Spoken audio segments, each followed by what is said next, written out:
نور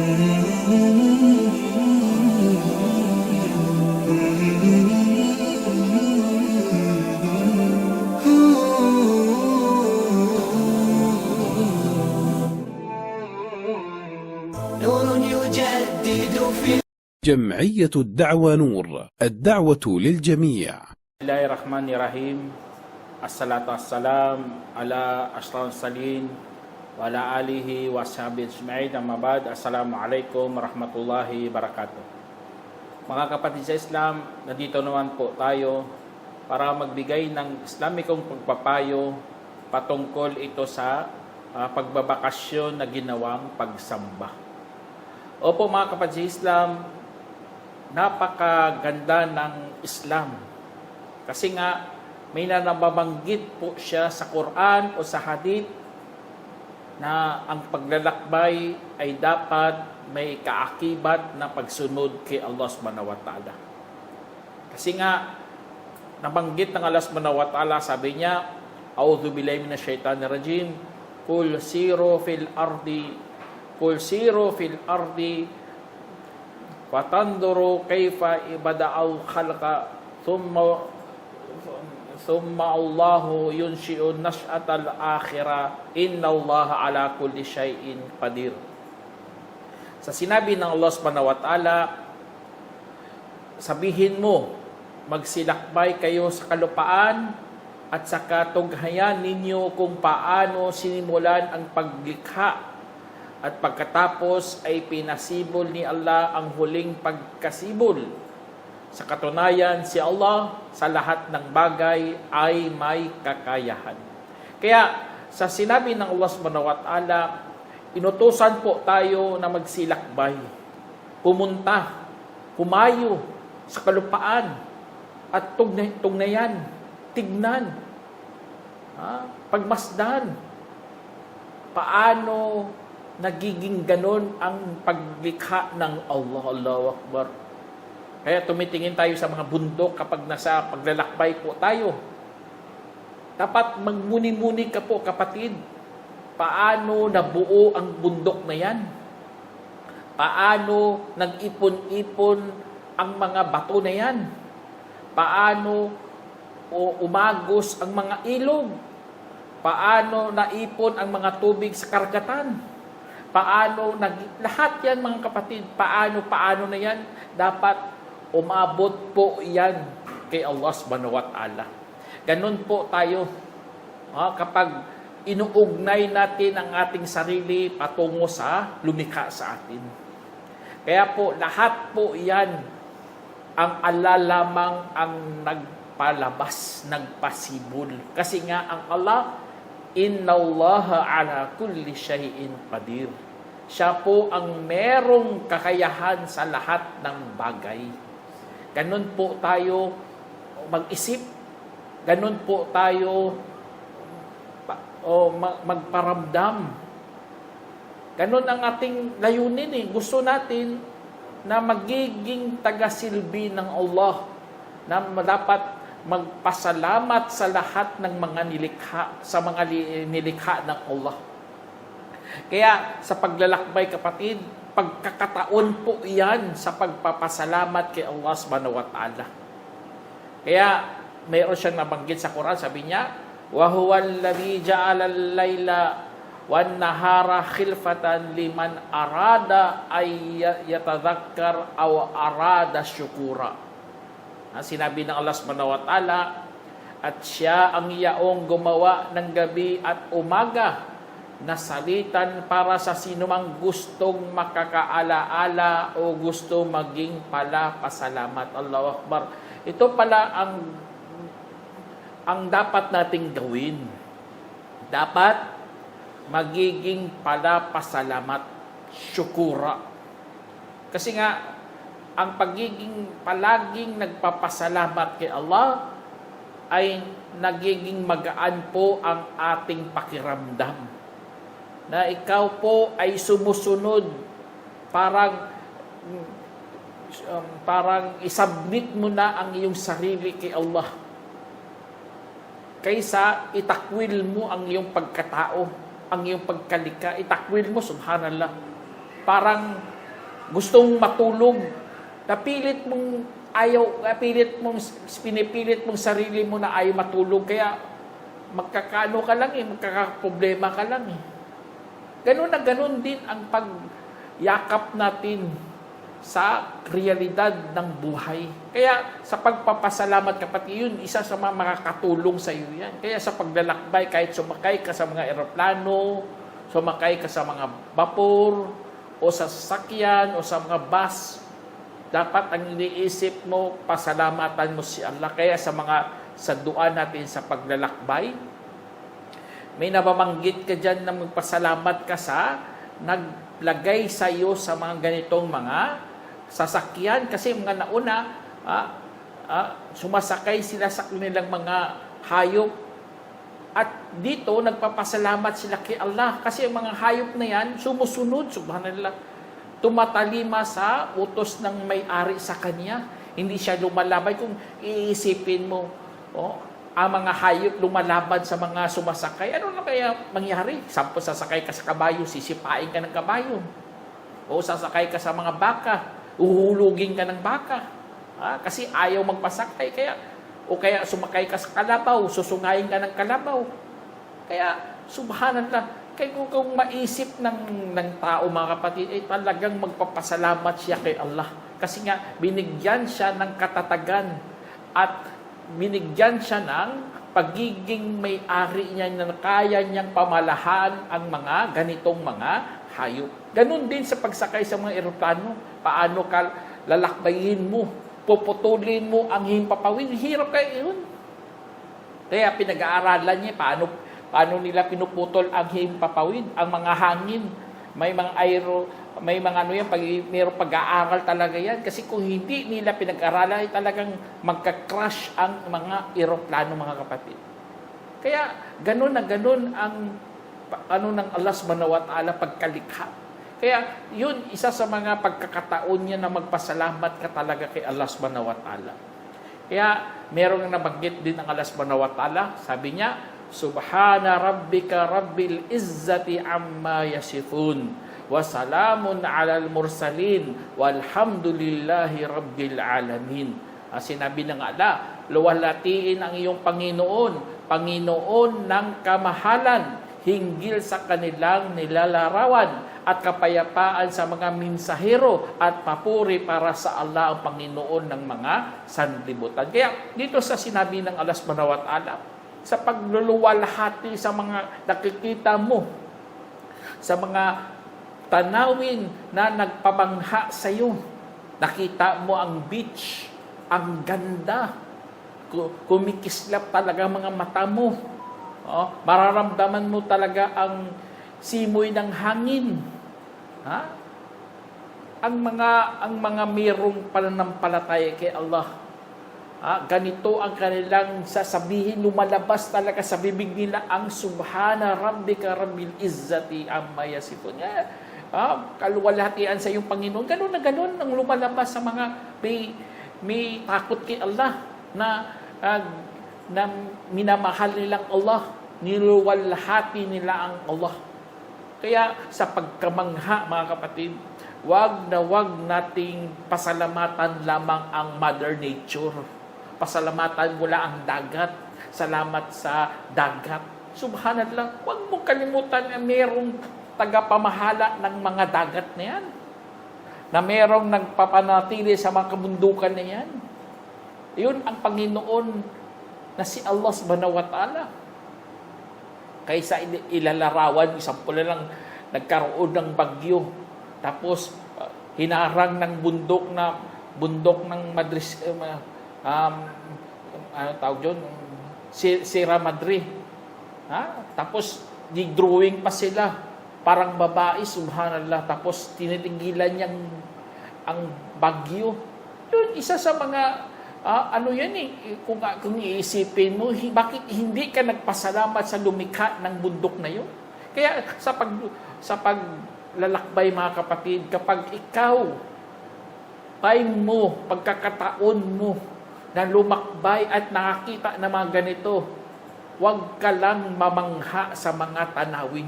Bagkus, mabanggit mo ang subhanallah. Dapat mabanggit mo yan, luwalhati inawa ang Allah. Ha? Kasi ganito ang ating pananalita. Ganito po ang ating pag-iisip. Lalo na mga kapatid, kapag sa paglalakbay, alam naman natin, gusto mo mag-relax, gusto mo magpahinga, malayo sa mga stress, malayo sa pagod, sa mga alalahanin. Ha? Pero sa pagpapahinga mo sa paglalakbay mo kapatid, ay dapat merong katuturan. Ibig sabihin, kumilos ka ng may pagsunod sa Diyos. Kaya magiging maligaya ka po kapatid sa mundong ito at sa kabilang buhay. Allahu Akbar. Ibig sabihin, dalawa talaga ang makukuha mong pakinabang. Kaya kung lagi kang iniisip si Allah subhanahu wa ta'ala, nagiging magaan sa iyo ang mundo. At dumarating na lang ng kusa ang mga biyaya ng Allah subhanahu wa ta'ala. Lalo na sa kabilang buhay, pinapatikim na ng Allah subhanahu wa ta'ala sa iyo ang mga biyaya dito sa mundo. Ngunit kung ikaw naman kumilos ka sa pagsuway sa iyong Diyos at ginugol mong oras mo sa mga haram, sa mga pinagbawal ng Allah sa paglalakbay mo, tandaan mo, ang buhay mo ay magiging miserable at kawawa ka sa pagdating ng araw ng paghukom. Kaya tingnan nyo, ang ibang manlalakbay, subhanallah, parang ano lang pupunta ka sa mga beach, parang parang CR lang, parang wala na silang damit, babae o lalaki man, subhanallah, walang ugali, walang asal, walang takot, walang paniniwala. At ito pang masakit sa lahat, kumalat, lumaganap ito sa ating bayan. Ibig sabihin, kapag ikaw nagsuot, kapag ikaw ay nagtatakip, ikaw pa ang hindi uso, hindi ka kasali nila. Kaya sa pagpapahinga, sa paglalakbay mga kapatid, wag mo yan silang gayahin. Gumagawa sila sa mga haram, nagdadala sila ng mga alak, iinumin nila doon. O kaya pang mga kakain sila ng mga baboy doon. Wag mo silang gayahin. Kasi nga dapat ang pagpapahinga mo ay merong katuturan. Kaya wag kang lilihis kapatid. Lalo na sa pagsamba kay Allah subhanahu wa ta'ala. Kasi kapag lilihis ka, kapag ikaw naglakbay ka, tumungga ka rin ng alak, nakikisali ka sa pag-awit. Alam mo naman ang pag-awit ay pinagbabawal yan ng Allah. Sabay ka dyan. Hindi mo na mamalayan, ikaw pala ay nalilihis ka na sa tamang landas. At ang sinabi ng Allah sa mga taong sabi niya, وَمَنْ أَعْرَضَ عَنْ ذِكْرِ فَإِنَّ لَهُ مَعِيشَةً ضَنْكًا وَنَحْشُرُهُ يَوْمَ الْقِيَامَةِ أَعْمَى قَالَ رَبِّ لِمَا حَشَرْتَنِي أَعْمَى وَقَدْ كُنْتُ بَصِيرًا قَالَ كَذَلِكَ أَتَتْكَ آيَاتُنَا فَنَسِيتَهَا فَكَذَلِكَ الْيَوْمَ تُنْسَى. Ang sinabi ng Allah, at sino mang tumalikod sa pag-alala sa akin, kung gayon ay sadyang mapasa kanya ang masaklap na pamumuhay at bubuhay namin siya sa araw ng pagkabangon na bulag. Habang kanyang sinabi, O aking Panginoon, bakit mo po ako binuhay na bulag? Habang nakakakita naman ako dati, sinabi niya, gayon din dumating sa iyo ang aming mga palatandaan at saka ito ay iyong kinalimutan. At gayon din sa araw na ito, ikaw ay kalilimutan. Kaya napakasakit pala mga kapatid kapag ikaw ay nalihis. Kaya sa pagbabakasyon mga kapatid, huwag kang maging pabaya. Alam naman natin, ang ating buhay ay nag-iisa. Ang ating pananampalataya ay merong pagsubok na hindi ka dapat maging pabaya. Lalo na binigyan ka ng Allah subhanahu wa ta'ala ng mga bakanting oras at kalusugan. Kasi ganun talagang pagbabakasyon, pupunta ka sa ibang lugar, kapag malusog ka. para ma-enjoy mo ang buhay mo, para makakita ka naman ng ibang tanawin. Kaya, huwag mong aksayahin mga kapatid, kasi alam naman natin, dalawang biyaya ng Allah na kung saan inaaksaya ng karamihan ng mga tao. Ito po ang kalusugan at pakanting oras. Kung ginamit mo sa pagsunod kay Allah subhanahu wa ta'ala kahit nasa bakasyon ka, Allahu Akbar, napakaganda. Ibig sabihin, kapag ikaw hindi nagpabaya sa sala, kapag nagpapunta ka sa beach, sa mga hotel, o sa mga lugar kung saan nakakaaliw, walang problema po yan. Ngunit wag niyong pababayaan ang sala. Alhamdulillah sa Islam, kapag tayo'y naglalakbay, pinapaiksi na ang sala. Katulad dito na inulat ni Abdullah na nagdasal ako kasama ng mensahero sallallahu alaihi wasallam sa paglalakbay ng 2 rak'ah, at gayon din kasama ni Abu Bakar radhiyallahu anhu ng 2 rak'ah, at kasama rin si Omar radhiyallahu anhu ng 2 rak'ah. Isinalaysay ni Nasa'i at itinama ni Alban. Kaya tingnan nyo, ganun na ganun mga khalifa, kapag sila yung naglalakbay, pinapaiksi nilang sala. Kaya bakit mo pa pababayaan, kapatid, ang iyong sala? Pinapaiksi na nga yan at pili pang ipagsabay. Ipagsabay ang mga sala. Basta ma-enjoy mo lang ang iyong paglalakbay. Ma-enjoy mo yung pagpapahinga. Ma-enjoy mo mga tanawin. Allahu Akbar. Kaya, ibig sabihin, pinapagaan na sa iyo. Kaya wag mong pabayaan ang ganitong mga tungkulin natin kay Allah subhanahu wa ta'ala.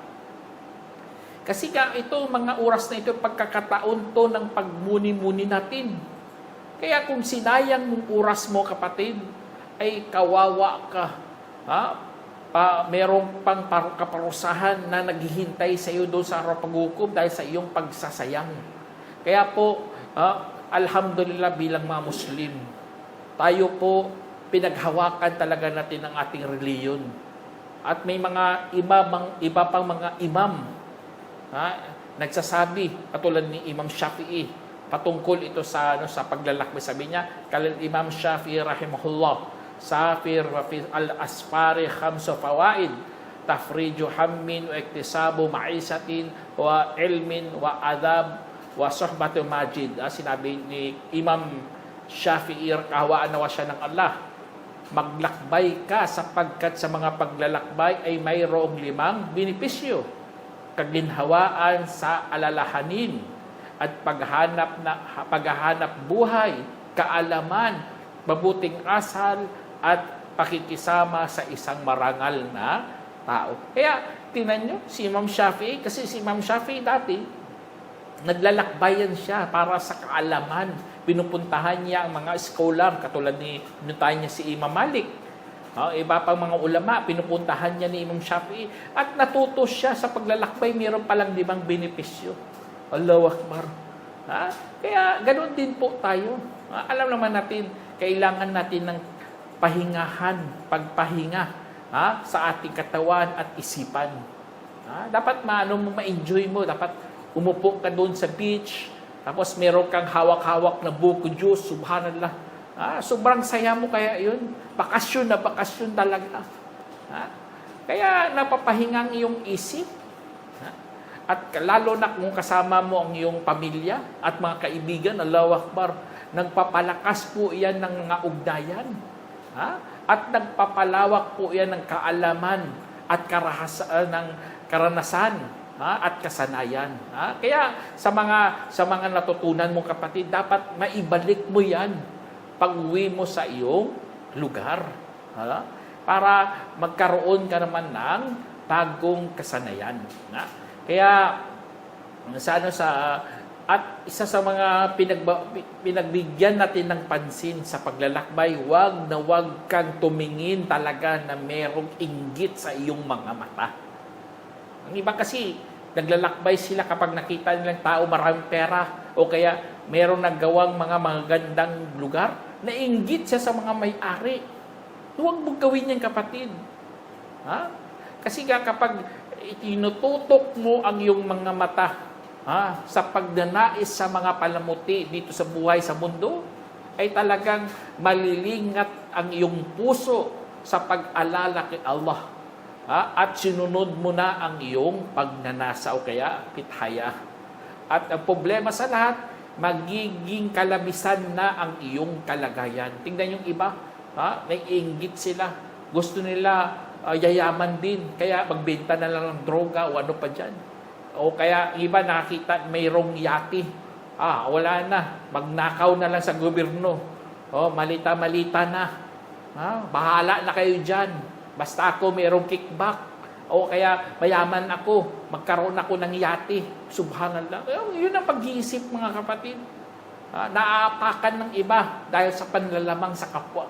Kaya mag-ingat po tayo sa mga paglalakbay na yan. Huwag kang tumingin may inggit sa kapwa. Kung meron kang pera, yun gamitin mo. Huwag kang mangurakot o kaya manlamang ng kapwa o kaya mang-api. Kaya, ganun mga kapatid. Kaya sa paglalakbay, Allahu Akbar, gumawa talaga ng mga magagandang alaala. Samahan mo, mahal mo sa buhay. Mga anak mo, pamilya mo, magulang mo, mga kaibigan mo. Kapag makita mo na ang saya sa kanilang mga mukha, ay talagang mababawasan talaga ang iyong lungkot. O kaya magiging malayo kayo sa pagkawatak-watak at pagkamuhi sa bawat isa. Kaya sa mga ganitong mga kapatid, isa sa mga pinakamagandang gawain natin yan bilang mga Muslim. At kaya sa isa sa mga maganda rin gawin sa paglalakbay, kapag ang pera budgeted, mga kapatid. Tandaan nyo, kapag budget talaga ang pera, ay dapat marunong ka rin magtipid. Kung wala ka na tapos hindi ka pa marunong magtipid, paano maging magandang yung paglalakbay? Di ba? Dapat budgeted talaga. Kung example, ganito lang ang budget sa pagkain, ganun na ganun lang. Huwag kang mag-abuso. Kasi kapag nag-abuso ka, o kaya nagiging mapag-agsaya, ay talagang mapapahamak talaga yung paglalakbay. O kaya iba na naman, mangungutang pa talaga. Mangungutang kasi, lulustayin lang ang pera. Alam mo naman, hindi naman ganun mga kapatid. Dapat marunong kang mamahala sa pera mo. Kung marunong kang mamahala sa pera pumapasok sa iyo, ay talagang hindi ka mababaon sa utang. Kasi marunong ka na eh. Kaya sa paglalakbay din mga kapatid, yun, dapat matutunan mo yan. Kasi balang araw magagamit mo rin yan. Hindi lang sa paglalakbay, bagkus sa lahat ng takbo ng iyong buhay. Sa pamilya mo, o mga bilihin, o sa pag-aaral, o sa hospital, o ano pa dyan mga bagay na yan. Kasi kailangan marunong ka talagang magtipid. Kaya sa mga isa sa mga kagandahan ni sa paglalakbay mga kapatid, dapat meron kang matutunang karanasan at kasanayan. Katulad sa mga nauna sa atin, sila nangangabayo, namamana, ano pa dyan, mga lumalangoy, Allahu Akbar, pupunta ka sa beach, gusto matutulong mga, walang problema, maganda nga yan eh. Inaangkayat pa yan ng Islam. Inihikayat ka pa na pumunta ka doon, marunong matutong maglumangoy. Kasi yan ang ating Kahit si Omar bin Khattab radiyallahu anhu, sabi niya, turuan nyo ang inyong mga anak ng paglangoy at pagpapana at utusan ninyo sila lumukso sa mga kabayo. Tingnan nyo, lumukso. Hindi lang pangangabayo. Lumukso kasi kailangan nila yun sa time na yun. Kaya sa mga ganito, subhanallah. Si Dzulkarnain subhanallah. Si Dzulkarnain, isa sa mga pinakasikat na mga matutuwid ng mga tao bilang hari. Meron nga siyang dito binigyan siya ng Allah Subhanahu wa Ta'ala ng mga sababa, ibig sabihin kaparaanan. Marunong siyang lumakbay kung pupunta siya sa mga taglamig na lugar. Marunong siya kung pupunta siya mga mainit na lugar. Marunong din siyang lumakbay doon. Allahu Akbar. Yun ang magagawa ng kaalaman sa paglalakbay, kapatid. Para hindi ka ma-culture shock o kaya magulat ka o ano pa dyan. Kasi alam na alam mo ang kultura at pumumuhay ng mga tao. Kaya si Dulkarnain, magaling dyan mga kapatid. Meron pa nga siya napuntahan eh. Napuntahan niya, isang lugar sinabi sa Quran, sabi niya, hanggang nang umabot siya sa nilulubugan ng araw at kanyang nakita ang araw na tila lumulubog sa bukal na merong maitim na putik. At meron siyang nakitang pamayanan roon. Aming sinabi, O Dulkarnain, parusahan mo ba? O kaya pakikitungan mo sila ng mabuti. Kaya dito sa sinabi dito ni Dulkarnain, mga kapatid, ay merong ang araw lumulubog sa bukal na merong maitim na putik. Ibig sabihin dito, paglalarawan po ito ni Dulkarnain kasi nakita niyang araw sa karagatan na lumulubog at parang ganoon ang paghambing niya. Normal lang yan kasi sila mga tao dati mga parang katulad ng taga-probinsya na dumayo sa syudad sa Manila. Nakita niya mga sasakyan, traffic, nakita niya maraming tao, kaya maghambing yan siya ayon sa kanyang kakayahan. Maghambing yan siya. Ganun din nangyari kay Dulkarnain. First time niya siguro nakakita ng ganun na parang ang araw lumubog doon sa putikan. Subhanallah. At naging totoo yan kasi nakikita na yan ng mga mata. Paglalarawan lang yan. Hindi katulad ng pagbabatikos nila sa atin. Alhamdulillah sa atin, napaka-natural po yan mga kapatid. Yan ang kagandahan ng turo ng Islam. Napaka-realidad. At meron si Dulkarnain din, meron din siyang napuntahan. Umabot siya sa sikatan ng araw, kung saan nakita niya doon ang mga pamayanan na hindi sila ginawa ng Allah ng masisilungan laban sa araw. Subhanallah. Anong lugar yun?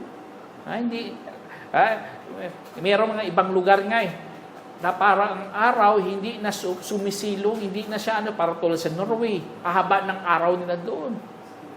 Parang ganun ang nangyari. O ano pa dyan. Kasi may mga lugar kung saan hindi mo alam ang kultura ng iba.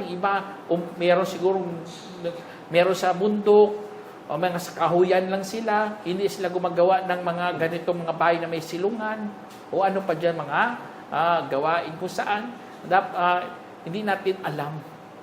Kaya yun, isa sa mga kagandahan ng ating mga tao. At meron si Dulkarnain na abutan niya rin isang lugar kung saan pumunta sa dalawang bundok. Sa pagitan ng dalawang bundok, mayroon dong Ya'juj. Ang ginawa niya, nilagyan niya ng harang para hindi na sila magsilabasan. Subhanallah. Kaya tapos ito pa, sabi dito sa sinabi ng Allah, na halos hindi nila nauunawaan ang pagsasalita. La yakaduna yafqahuna qawla. Halos hindi nila nauunawaan ng pagsasalita. Ibig sabihin dito mga kapatid, hindi nila maunawaan bagkus hindi nila lubos maunawaan kasi baka sa accent, sa pagbigkas. Siyempre, sa atin kahit may mga ibang tribo kapag magsalita na halos hindi mo rin maunawaan ng pagsasalita niya dahil sa kanyang pagbigkas, sa kanyang accent. Kaya ganun normal lang yan. Ganun tayo pagkalika ng Allah. Dapat meron tayong pagrespeto, meron tayong dapat mong matutunan ng ibang tao, o kanilang mga salita, o ano pa dyan. Kasi nga ang ating batayan dito sa mundo ay ang ating takot kay Allah subhanahu wa ta'ala. Huwag nating gayahin ng ibang turista na dumayo sa ibang lugar dahil sila yung mga may pera, hinahamak nilang ibang tao, lalo na mga manggagawa o kaya mga taga-silbi, hinahamak nila, subhanallah. Binabato nila, sasampalin pa nila, walang mga asal, walang mga mudo talaga. Kaya alhamdulillah sa katuruan ng Islam, tayo po ay maging makatarungan, magiging banal, maging banayan sa ganitong mga usapin. Sana meron kang napulot ang aral mga kapatid. Hanggang dito na lang. Assalamualaikum warahmatullahi wabarakatuh. جمعية الدعوة نور، الدعوة للجميع.